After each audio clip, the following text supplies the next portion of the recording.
I think we've just got huge inconsistency problems. Players that we can normally rely on are no longer turning up and doing the things that we'd expect of them. And apart from the occasional clump, we've looked very suspect in places. Into the black hole. Sing for my soul. Hi guys, and welcome back to another episode of Sunshine on Leyth. We're in the business end of the season now. The best end. I mean, it is usually, because we're usually fighting for something. And I feel like this season, we've done more than I expected. I figured mid-table was where we could probably achieve, and we have done that.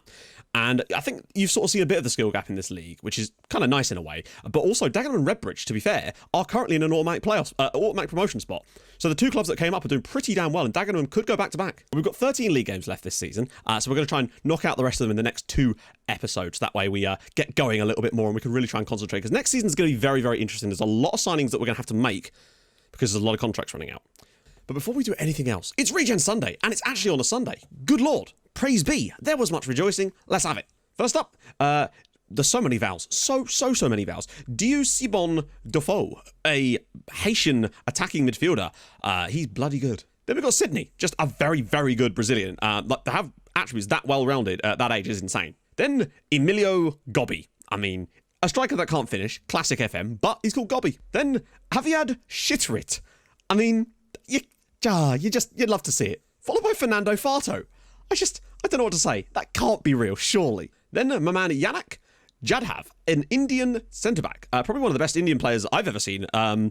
I wish India produced some better players. It would be so damn cool. I might do a save at one point with that database that makes all the youth ratings even, just to make things a bit more interesting. Then, lastly, Mikhail Kornilov, an Estonian striker. He is very, very good. Only 22 as well. This guy got room to grow even further, which is scary. So there we have it. If you want to participate in Regen Sunday, head over to the Discord. Link in the description. Put your regions in there too. Still working on the region world map. We should have the Europe video out, I would hope, by the end of next week, and that's going to be sick. So today, the plan is simple. We must beat Exeter City, who are now currently not bottom of the league, as a result of, I presume, winning a match. It appears they have done so. I mean, to be fair, their goal difference compared, like, everyone else is kind of a bit rubbish.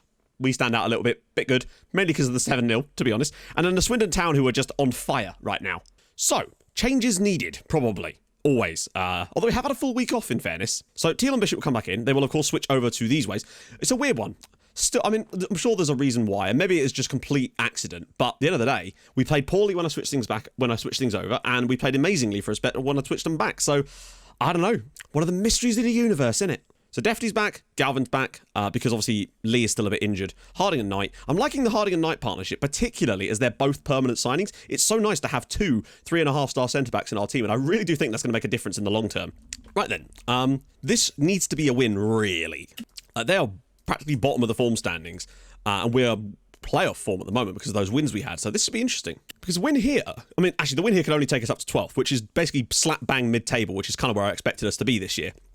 I don't think it would take much in terms of transfer dealings in the summer for us to build ourselves a playoff team for next season. Given that we already have a lot of the basic components, particularly if Curtis Thomas sticks around, and I see no reason why he wouldn't do, quite frankly. There was some brief interest for him last year, actually, in fact. Oh, please not to... Oh, come on, man! I just want to see this. He has 13 aggression, sure, but, like... And I must point out, because I see sometimes people say, oh, you sign really aggressive players, therefore that's why you get more red cards. But the attribute is not about dirtiness. That is a hidden... There is an attribute for that, but it's hidden. So for all we know, he does have that, of course, but we wouldn't have that ability to know that. Yeah. Terry, come on, man. That's a really nice ball through, and that is just a really nice goal from Exeter City. They are doing everything they can to pull themselves out of the relegation zone at the moment. This looks like it might end up being back-to-back wins at this rate. Not much we can really say about that. It's just really good football. With that one-man screen, it's much more difficult. Just a nice little triangle between these 3 guys here. The pass is actually... That's very Curtis Thomas-esque, to be fair. And Nua Dicko is able to put Exeter City a goal up and, well, straight through the goalkeeper's legs as well. I would be interested to see what some of our players' hidden attributes on things like dirtiness and stuff like that is. That would be quite an interesting experiment. And Wakeling has got it. He could probably... he's going to shoot, isn't he? He is, and it's a save by Ward, but he wasn't going to be able to find Thomas there. We do have a few of these sort of results in us. We appear to be going on to another little slide, actually. Without a win in a while, after winning 4 in a row, we now seem to be sliding back towards ineptitude again. Oh, Putman Cutley, that's more like it. Where's Curtis Thomas? There's Curtis Thomas. One more touch to set himself. Great block, and he's still got it nearly. Okay, so, I mean, the red card has made all the difference for us, unfortunately. I think we'd be able to control this game a little bit more without that, but that's just how it goes. I'd still be happy with us, provided we at least create, like, a couple of second half opportunities as well. Even if we don't score them, just to make sure that we're not ever... Oh, wow, that was very fortunate. Good to get Jaden Forrester on for a little bit, because he actually has shown me some quality at times this season. That is what I want about from Putt McKightley. That's basically exactly what... Oh, hello, Curtis. He's going to get himself in here. Curtis Thomas, big save. Can he keep it? Oh, Curtis. It's weird. I feel like over the last sort of 4 or 5 matches, the number of chances being created per game hasn't actually changed that much. But the number of them being scored really, really has. We just seem to have gone into a bad form of finishing. And that might be what's cost us the most, actually. Ojo, we're only a goal down, remember. It would only take one little bit of magic to finish this off. Or not finish this off, but gets back into the game. Cleared. Teal picks it up. That's better, Connor. Nice ball for BPK. Can he dig something out from here? You probably can. Comes back for Defty. He certainly can. Forrester! Good block. And that has cost us at times. Phillips. Teal, look at the... Teal has been absolutely everywhere. It's been like N'Golo Kante today. Forrester, can he square it for someone? He finds Thomas, but no. And well again. Forrester brings it down for a second time. He's through. Can he square it? Thomas! Oh, saved by Ward. James Thomas' ball in. Goalkeeper's there. Come on. Fire that ball long, Ben. We've got an option. Putt McKightley's making a huge run. Please. Oh, God. All right, fair enough. He's done something there. Nothing useful, but he has done something. Pendlebury, I just don't know. I wish our goalkeepers had better distribution. That's one thing we really do need to work on, because we can create so many good counter-attacking opportunities. We're going to conceding from it, aren't we? Oh, my Lord. And that's just embarrassing. All he has to do... Like, Putt McKightley makes a lovely run, and if he could just find him with that ball... still feel a bit hard done by, really, to lose this by 2-0 at home. But that's life sometimes. We really just cannot seem to put the ball in the net lately. Winterbottom screws that up. What? He dives before the shot's even taken. Jesus Christ, Ben. Well, disappointing. Doesn't quite cut it. Bristol Rovers 6-3 up against Northampton, by the way, and now Defty has himself a header on goal as well. The annoying thing about those goalkeeper situations is that you can't get your... So we have it set for the keeper to distribute to the fullbacks and the centre-backs, because generally that works. And often they will sense that opportunity when there's a space and play the ball into the channel. But if you try to make it so that they do that naturally by having instructions to do it, then they never actually do it, because the team are always dropped slightly deeper because they know you're going to play it into those channels. It's a weird one. And I think the only way to get around it is to have a goalkeeper with very good distribution. Right, guys, we're back, and unfortunately, still riding the struggle bus. We were at home against the MK Dons very, very early on in this game. I don't think we played badly overall. They mostly just took long-range strikes, but unfortunately, we left a man completely unmarked at the back post, and it was all they needed to get the win. Another of these games where we out-create teams but cannot score. This was then followed up by a relatively good performance, actually, away at top of the league Colchester, and particularly with the red card to Simon Defty, just another random red card, we did manage to get a point away at top of the league, but once again, did not score. And once again...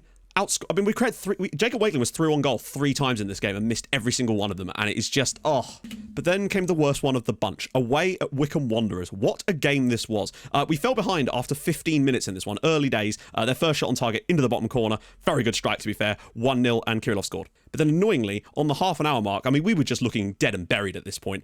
Just very, very simple stuff. Ball in, cleared away, and it just comes to him, in off the post, 2-0, and I thought, oh my God, this is just getting worse and worse. Thankfully, though, we throw ourselves a lifeline. Just before half-time, 36 minutes in, Wakeling nods it down, Putt McKightley puts it straight back to him, and Wakeling's able to smash it home to give us a goal back at least. And then with 70 minutes on the clock, Michael Lee puts a delicious ball in, Putt McKightley scores the header, and I thought, okay, let's just get a 2-2 draw here, get out of here, it's fine. But then we won a penalty in the 86th minute, which Curtis Thomas turned in, and I thought, finally, we're actually going to turn this around to win. But then no, 95th minute, indirect free kick.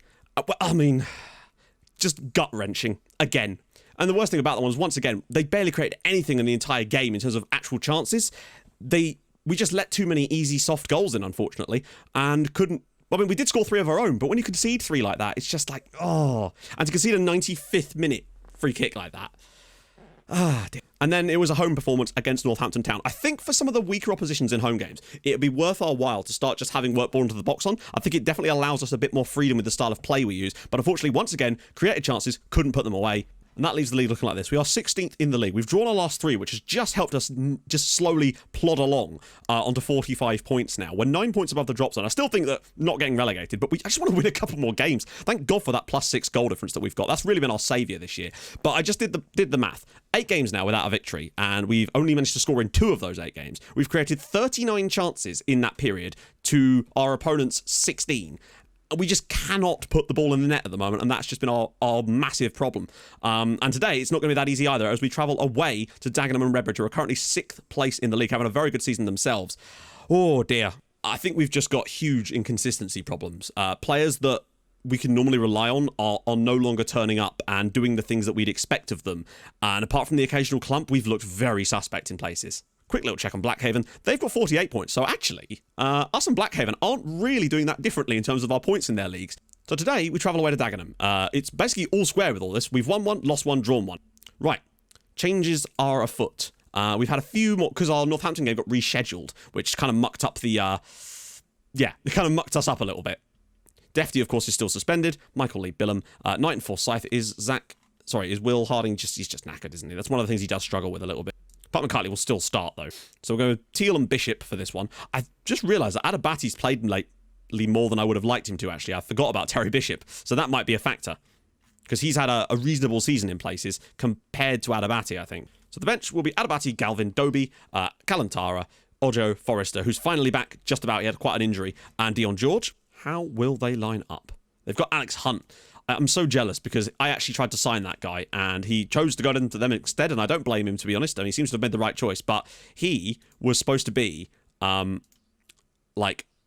felt long term, this guy could have been the register of dreams for us. Now, what I would say is, I really do feel like the workboard into the box thing actually does work really well. I think we played very, very well against Northampton and really just stopping them from creating anything. And on another day, maybe we score, but we just got to pull something out. But then be unable to see it out because once again, we cannot defend indirect free kicks. It's a gut wrencher. It really is. The moment I saw the highlight, I went, right, that's that game done. Because that, I think, would have been probably enough had we got a win there.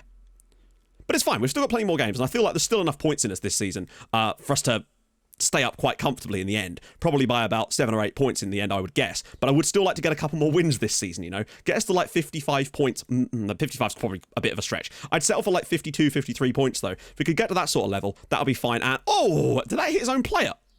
Oh, come on. So it's blocked on the line by his own player, but they get a penalty anyway. Well, this is the perfect start, and Alex Hunt is going to score against us as well, isn't he? Yes. I can't remember, have we ever actually saved a penalty in this save? It does kind of feel like we just never save them. I think O'Reilly might have done it once. Well, we're trailing to Dagenham already. What a wonderful start to the game. He could have maybe got that as well. Thomas to deliver one. Ball in. Knight all the way through. How did he win that? It's 1-1. We've got the equaliser. Kai Knight with the goal. Curtis Thomas with the assist. And a lifeline has been given to us. Very, very fortunate there. I thought Kai Knight misses this. I don't know how he ends up winning this. Oh, the defender kicks it against him, although weird that he was already anticipating that. Against the run of play does not quite cut it. I've just turned it onto workboard into the box. Might even try a bit of shorter passing because my assistant's always banging on about that. What on earth are the defenders doing there? Bilham can make it 2-1. Oh, and it's saved and another chance goes begging for us, but at least we're creating stuff now. We've come back into this game a little bit just before the half-time break. Oh, God, Michael Lee, such a terrible defensive header there, but he had no choice really, I don't think. Okay. Oh, wow. So easy for teams. It's so easy. And we go back behind against Dagenham and Redbridge. At least we created something and had a brief moment where we maybe could have gone in front, but those back post runners, our fullbacks just aren't alive to it. And unfortunately, with Williams in there instead of Defty, I just don't feel like he always gets so narrow and just comes completely over his head. Bad. Oh, go on, surely. Let's grab another set piece. Screw it. It's the only way we can score at the moment. Kai Knight again and a big save. Okay, so half time, and we've definitely improved as the half's worn on, but we must do better. Simple as that, really. We've given ourselves a chance, though, by the fact that we are still only one goal behind. That's the most annoying thing about it as well, is we've lost a lot of games by the odd goal because we cannot take our chances. Defensively, we've actually not even been that bad over the last sort of period of matches. It's just that, unfortunately, it's been a lot of 0-0s and a lot of 1-0s, with the exception of that random game against Wickham.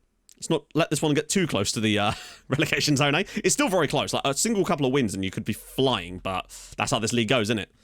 Bishop. Come on, Terry. Oh, my Lord. We are basically what we used to... Oh, hello. Jacob Wakeling's in. He's a bit too wide of an angle. Oh, and again, it's saved.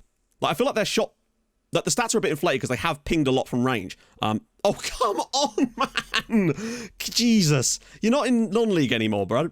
Oh, go on. Dig one out. Mug 'em off. Ball in. All the way through, and Curtis Thomas gets in there, and it's well saved again. Looking ball downfield. Kalantari flicks it really well on for Forrester. They might just open up space for him to actually get into the box himself. Finds the ball across, and Kalantari. What on earth was that? Oh, cleared away. Everybody ran the wrong direction that time, and we're going to lose once again by the odd goal. And that's just the thing. We just got too many annoying little mistakes in us that cost us in matches. We've outcreated them just like we always do. A lot of fouls in that game too, which did not help us. And yeah, we come up short. Thankfully, Tranmere don't win, so we stay 8 points clear with 7 matches to go. I still think we'll stay up without a problem, but it's the tiniest little things. Like, we don't score, they do. That's what, 42-18 now we've out-created our opponents over the last 9 games. No wins. We've got to be better. We've got bottom of the league Swindon next. We don't win that. I mean, Jesus, the board might as well just sack me now. Although, sack everyone.